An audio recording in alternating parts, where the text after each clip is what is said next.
Hola clase. I'm going to be going over the syllabus with you all really quickly. Again, just sort of like how your instructor might go over the syllabus your first day of class in a face-to-face class.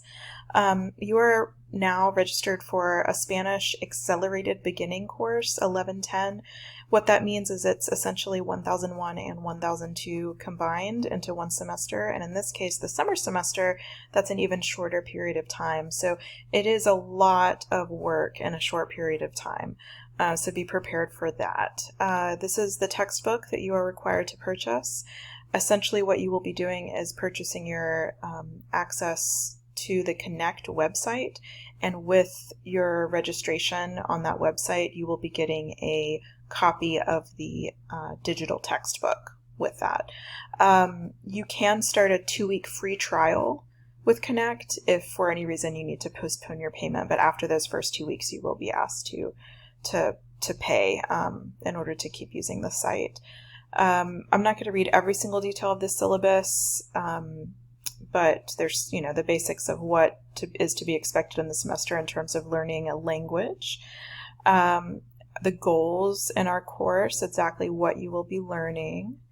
The grading criteria, you will have 1 midterm, 1 final exam, 2 oral exams, a final project, 4 quizzes, and the biggest chunk of your grade in this class by far is going to be a combination of your homework, which is done through the Connect website. LS stands for Learn Smart, and you'll see what that is, once you get deeper into the Connect site.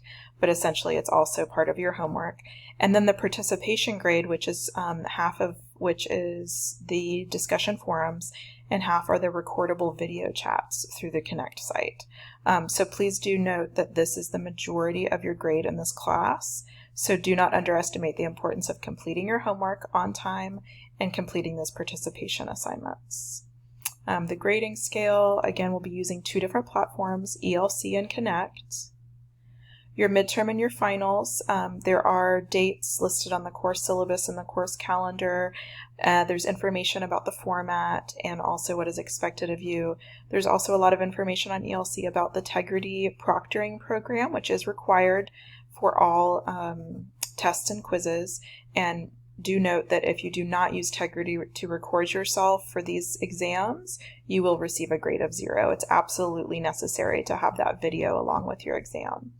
The tests will be you will have about 12 hours in which to complete these exams. So, it is due at 11:59 p.m. on the day that it's due, but you could take it at 8 a.m., at noon, or, in the evening. It depends on what your schedule is like. There will be 2 oral exams, which are essentially some narrated PowerPoint presentations, and you'll see more information about those in the quizzes and tests module on ELC as well. You will also have a final project, which will be to interview a native speaker of Spanish.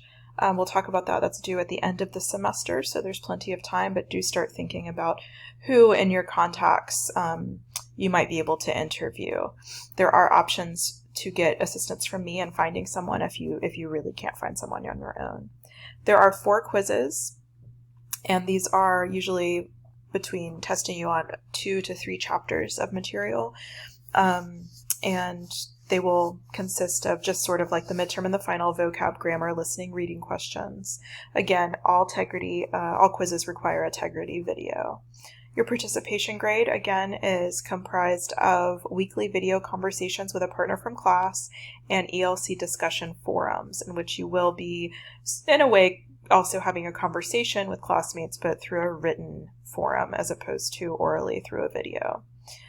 Your homework is based on the Connect assignments, and they are evaluated based on accuracy, but you have 3 attempts to maximize your score.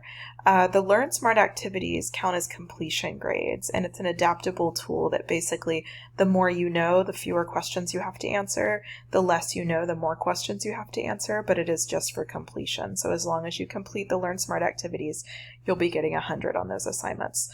Again, the other homework assignments are for accuracy, But given that you have 3 attempts and your highest attempt is what's counted, it's extremely easy as long as you put in the time and the effort to get a very high A on your homework grade in this class. There's also a check my work feature. You need to read more about that. And what happens in the case of missed work. Basically, you are allowed to turn in late work and you'll be penalized 10% for each day that it's past the deadline. So if for whatever reason you can't complete your homework one day, do go ahead and complete it the following day and you'll only get 10% off.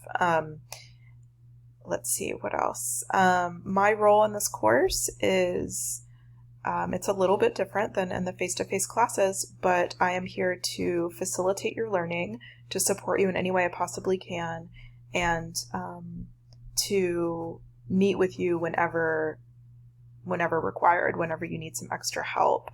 And you'll be hearing from me a lot just through ELC announcements, emails, things like that. I will answer your emails within 24 hours. I do ask that you send emails in a professional manner. As it says here, if you send an email like you do a casual text message, it will go unanswered. You are in an academic class, so please do communicate with me accordingly. Let's see, you are required to take a little bit more responsibility for your learning and work more independently in a face-to-face class than in a face-to-face class. So just be prepared for that. I will post your grades as soon as possible. If you need to be registered with the Disability Resource Center, please do so as soon as possible and let me know so that I can make sure your accommodations are met. The withdrawal deadline is July 1st, and super important here, we have information about the academic honesty policy. I have always had more cases of academic dishonesty in my online classes. Please do be aware that the use of translators, consulting with a Spanish-speaking person while completing assignments, these are all violations of the UGA Honor Code, and I am required to report any suspected violations. It is super, super obvious when you guys use Google Translate, so just please, please, please don't use it. And if you have any concerns, I am actually the coordinator of this course, so if you have any concerns but you want to speak with someone besides myself, then you would contact my supervisor, Dr. Simpson, at this email address. So that is the syllabus. Again, I've sort of skimmed over it, so please read it carefully on your own as well and get ready to take that syllabus quiz on Connect.